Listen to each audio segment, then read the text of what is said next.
Vous êtes sur NAL TV International, mesdames et messieurs, bonjour et bienvenue à cette nouvelle émission de Midi au Caire, un programme qui vous présente tout ce qui s'est passé sur la scène égyptienne lors de ces dernières 24 heures. On va commencer donc par l'ambassadeur Bassem Rodi, le porte-parole de la présidence, qui a déclaré que le président Abdel Fattah el-Sisi a inspecté hier un certain nombre de nouveaux projets et axes routiers dans l'est du Caire, y compris le nouvel axe de Moustorod et la route Chobra Banha dans les zones de Ain Shams, Gisr al-Suisse et la route périphérique, l'axe du lieutenant-général Ibrahim al-Arabi et la route désertique de Belbès. Donc plus de détails sur cette visite d'inspection du président Abdel Fattah el-Sisi du projet de développement de l'axe de Moustorod dans ce commentaire signé Rim Samir et Sherif Boussela. L'ambassadeur Bassem Rodi, porte-parole officiel de la présidence, a déclaré que le président Abdel Fattah el-Sisi a inspecté vendredi un certain nombre de nouveaux projets et axes routiers dans l'est du Caire, y compris le nouvel axe de Moustorod, conçu selon le style de route libre sans intersection, avec une largeur de 8 voies de circulation dans chaque direction pour relier la région de Moustorod et la route Chobra Banha dans les zones de Ain Shams, Gisr al-Suisse et le périphérique, l'axe de lieutenant-général Ibrahim al-Arabi et la route désertique de Belbès. Il est prévu que l'axe de Moustorod permettra à réaliser une grande percée au niveau de la circulation, en particulier après le processus d'élargissement des routes qui l'entourent et de démontage de nombreuses occupations sur les routes. Cet axe s'inscrit dans le cadre du réseau de nouveaux axes et routes du Grand Caire. Il est prévu que le nouvel axe de Moustorod facilitera la circulation des citoyens dans ces zones, surtout après le processus d'élargissement des routes environnantes et l'élimination des occupations, des empiètements et des stations aléatoires sur les routes afin de s'intégrer avec le nouveau réseau des axes et des routes au Caire. À cet égard, Monsieur le Président a été informé de la situation exécutive et constructive par les superviseurs d'ingénierie du projet. Outre, le président a enjoint de prendre en compte l'application des normes d'ingénierie les plus élevées, en plus d'élargir les voies de circulation pour la fluidité du trafic. D'autre part, le président el-Sisi a exigé l'hébergement des habitants de bidonvilles qui seront développés dans le cadre de projets des routes et des axes, dont des unités de logement décentes et modernes dans des complexes résidentiels à Halina, en plus de leur fournir une vie décente à leur famille.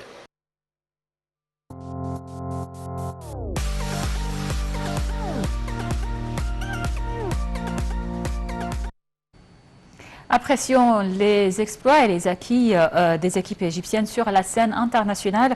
Le président Abdel Fattah el-Sisi a félicité le club Al-Ahli pour avoir remporté la médaille de bronze au mondial des clubs. Dans un tweet sur sa page sur les réseaux sociaux, le président el-Sisi a exprimé ses félicitations à l'équipe de football du club Al-Ahli, saluant sa performance respectable. Le président el-Sisi a assuré que l'État n'épargnait aucun effort pour soutenir le sport et les jeunes sportifs égyptiens qui pratiquent des sports individuels ou collectifs. Le chef de l'État a souhaité succès et progrès pour le sport égyptien sur tous les niveaux régionaux et internationaux.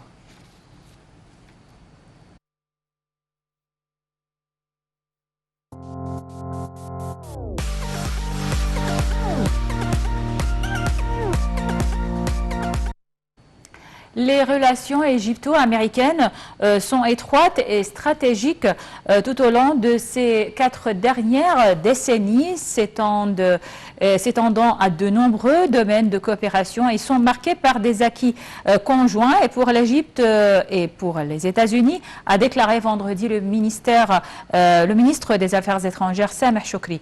Lors d'une intervention téléphonique accordée à une chaîne satellitaire, Sameh Choukri a expliqué que les États-Unis étaient une superpuissance qui a des potentialités politiques et économiques, d'où l'importance de traiter avec eux et de trouver des intérêts conjoints. L'Égypte est en contact permanent avec l'administration américaine, que ce soit via les missions diplomatiques au Caire ou à Washington, ou au niveau de hauts responsables et de ministres, a fait savoir le chef de la diplomatie. Les relations entre les deux pays se sont poursuivies, que l'administration américaine soit issue du Parti républicain ou du Parti démocrate. Cette alternance pendant les 40 dernières années nous ont permis d'échanger avec des administrations différentes ayant des visions différentes, a repris Sameh Choukri.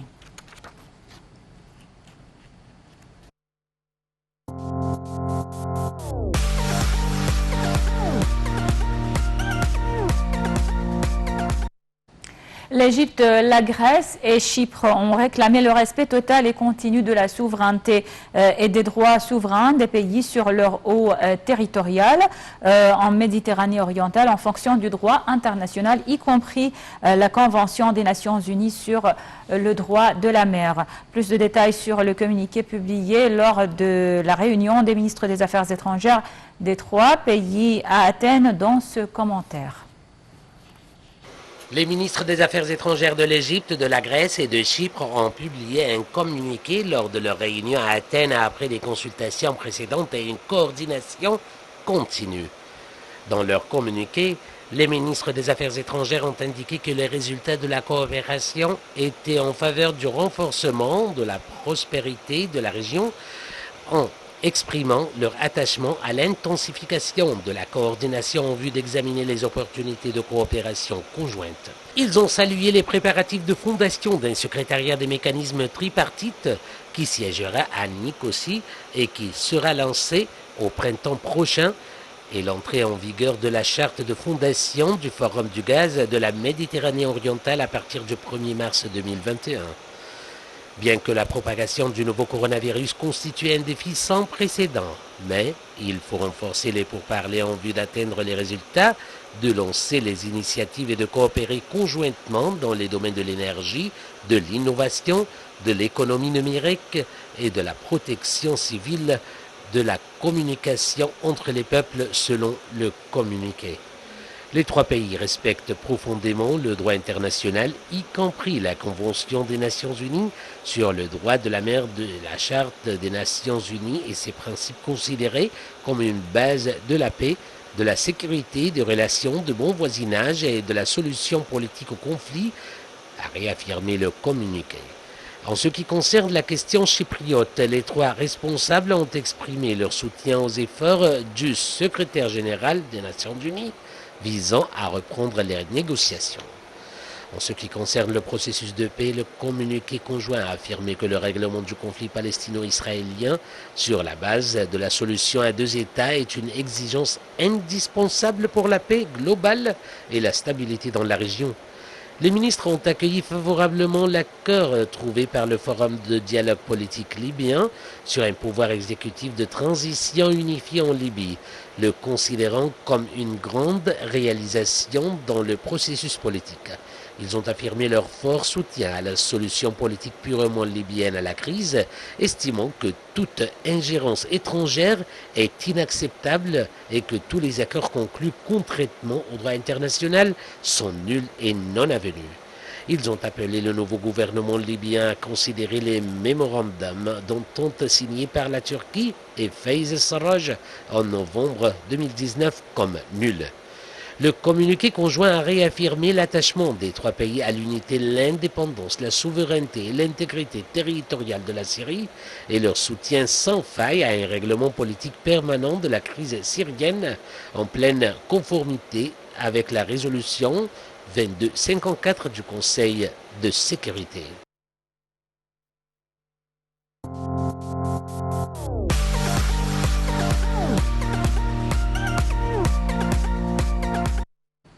Le ministère égyptien de la Santé a annoncé que 508 personnes rétablies du coronavirus avaient quitté les hôpitaux de confinement hier après avoir reçu les soins médicaux nécessaires, portant le nombre total des cas guéris du Covid-19 à 134 215 cas. Le ministère de la Santé a toutefois déclaré que 609 nouveaux cas positifs et 42 décès ont été détectés hier.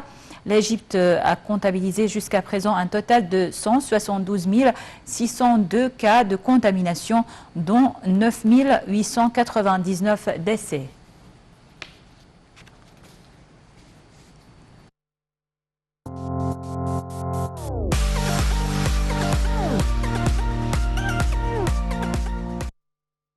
Le président de l'autorité du canal de Suez, l'amiral Oussama Rabia, a déclaré que le trafic maritime dans le canal de Suez avait enregistré hier un nouveau record du nombre des navires et des cargaisons qui ont traversé le canal, avec 72 navires traversant les deux voies du canal et un total de cargaison de 5,3 millions de tonnes.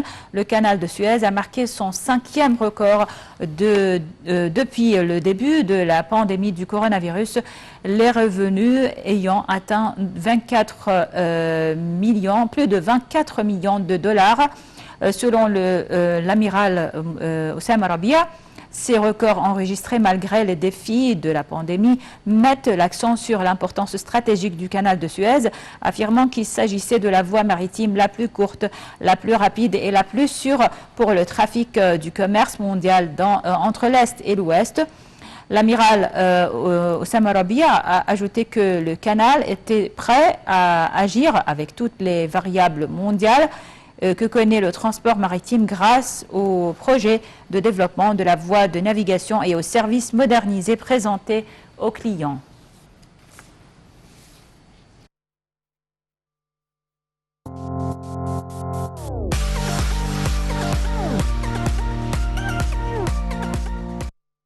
Le gouvernement égyptien a beaucoup investi dans la lutte contre la pauvreté. C'est donc la déclaration de la ministre de la Solidarité sociale, Nevin Al-Qabbej. Le gouvernement égyptien a beaucoup investi au cours des dernières années dans la lutte contre la pauvreté et la promotion du développement durable, a affirmé la ministre. Conformément aux directives du président Abdel Fattah al-Sisi, le gouvernement égyptien traite les raisons radicales de la pauvreté multidimensionnelle en fournissant la protection sociale aux communautés et aux catégories les plus nécessiteuses et en comblant l'inégalité entre les couches de la société, a dit la ministre lors de sa participation à la 59e session de la Commission des Nations Unies pour le développement social, organisée sous le thème « Une protection sociale juste pour un développement durable, le rôle de la technologie numérique dans le développement social et le bien-être de tous ». En 2014, le gouvernement égyptien a commencé un grand programme de réformes économiques et sociales pour réduire le déficit budgétaire et rétablir la stabilité macroéconomique, a ajouté Mme Al-Qabbej. Dans son allocution, la ministre a évoqué les différents programmes exécutés par le gouvernement depuis 2015 pour soutenir les familles les plus vulnérables, faisant état du lancement du programme pionnier Solidarité et Dignité Takaful wa Karama, qui est le plus grand investissement social en Égypte et qui a réussi à étendre les réseaux de protection sociale à tous les villages et les régions du pays.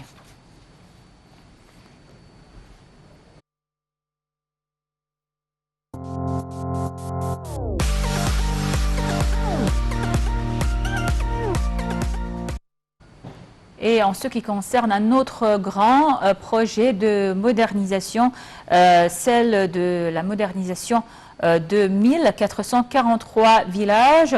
Les projets de plan de modernisation de 1443 villages dans 51 chefs-lieux ont été élaborés dans le cadre du projet national de développement des villages égyptiens, dans le cadre de la nouvelle étape de l'initiative présidentielle Vie décente ou Haya Karima, a déclaré le ministre du Développement local Mahmoud Sha'rawi dans un communiqué vendredi. Ces plans ont été établis en coordination avec tous les organes au niveau local et central, a ajouté M. Sha'rawi, rappelant qu'un comité de planification locale a été formé dans chaque gouvernorat à cet égard. Ces 1443 villages comptent environ 17,5 millions d'habitants, dont 11,6 en Haute-Égypte, soit 67% des populations ciblées, selon le ministre qui a indiqué qu'une application mobile sera lancée pour faciliter la participation des jeunes et toutes les catégories des citoyens aux propositions de projets.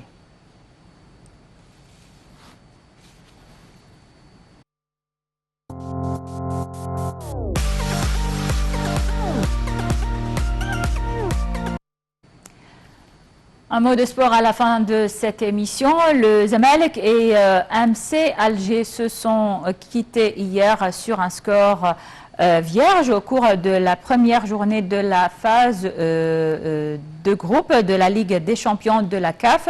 Nettement dominateur à domicile, Zamalek a été tenu en échec par le MC Alger, 0 partout, incapable de trouver la clé en première période sur des tentatives signées et même Achour, Ahmed Zizou et Hamdi Al-Winch. Les finalistes de la dernière édition n'y sont pas davantage parvenus après la pause malgré les entrées de Chikabala, Hamed Haddad et Ben Sharqi. À l'issue de ce résultat, Zamalek a perdu 2 points dans son nouveau parcours africain. Zamalek et MC Alger font part du groupe D avec l'Espérance de Tunis et Teguet du Sénégal.